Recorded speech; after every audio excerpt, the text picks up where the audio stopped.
এবার জন্য বলা হয়েছে যে রাস্তার পাশে কোনো হাট হবে না, কোনো একটা নিরীহ লোক যেন কোনো অবস্থায় শাস্তি ভোগ যেন না করে, এই ব্যবস্থা আমরা অবশ্যই নেব। যে গরুর আঘাতেও কিন্তু অনেক সময় লোক হয়, এই জন্য একটু ফার্স্ট এডেরও ব্যবস্থা রাখতে হবে।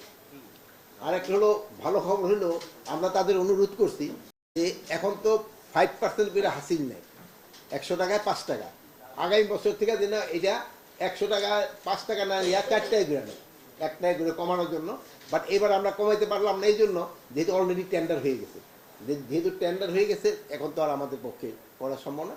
বাট আমরা এইটা সেই কী বল লোকাল গভর্নমেন্টের আমরা অনুরোধ করছি, হয়তো তারা আগামী বছর থেকে এটা কার্যকরী করবে।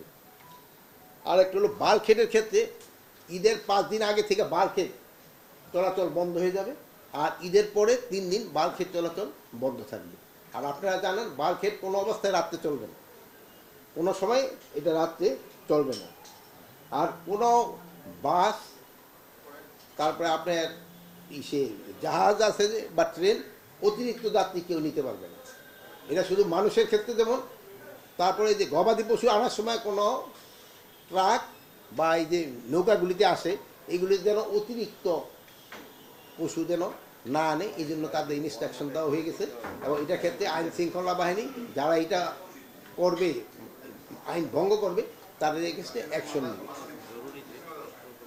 আরেকটা জিনিস হচ্ছে গার্মেন্টসের ক্ষেত্রে তাদের সব গার্মেন্টস এলাম বোনাসটা মে মাসের ভিতরে দিয়ে দিতে হবে। এই যে গার্মেন্টসের আছে এরা এগ্রি করে গেছে, এরা মে মাসের ভিতরে বোনাসটা দিয়ে দিবে, আর বেতনটা 1 থেকে 3 তারিখের ভিতরে তারা বেতনটা পরিশোধ করবে।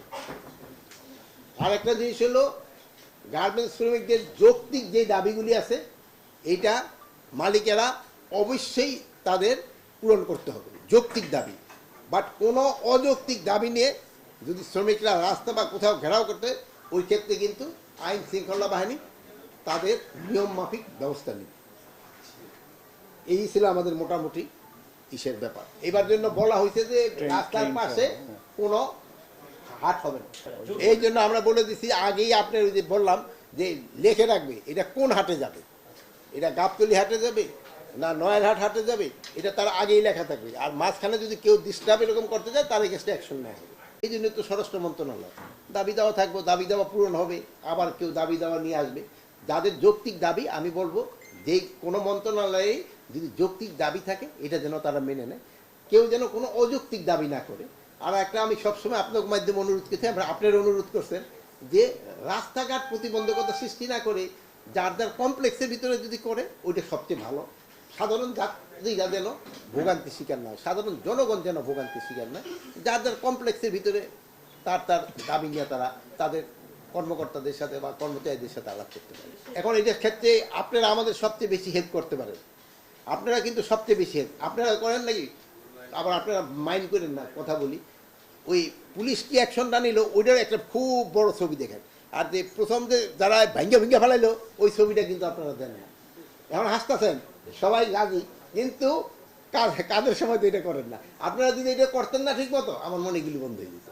এই জন্য আমি আপনাদের কাছে অনুরোধ করবো, আপনারা যদি প্রপারভাবে এই জিনিসগুলি করেন যে মানুষের ভোগান্তি হয়, তো দেখবেন লোকজনে অটোমেটিক চলে যাবে। যেহেতু পাবলিক সেন্টিমেন্ট কিন্তু একটা বড় ধরনের সেন্টিমেন্ট, আপনারা কিন্তু পাবলিক সেন্টিমেন্টটা আপনারাই ক্রিয়েট করতে পারেন, আপনারাই কিন্তু সবচেয়ে বেশি হেল্প করতে পারেন। আপনারা যদি দেখেন যে এরা যে এদের মাধ্যমে পাবলিকের ভোগান্তি হচ্ছে, এটা যদি আপনারা প্রকাশ করে দিতে পারেন, তো দেখবেন ওনারই এক সময় কিন্তু সবাই, যেহেতু আমরা তো সবাই তো মানুষ, যার যারটা বুঝি, সেই সময় বলবো যে না রে, জনগণের আর ভোগান্তি করা যাবে না।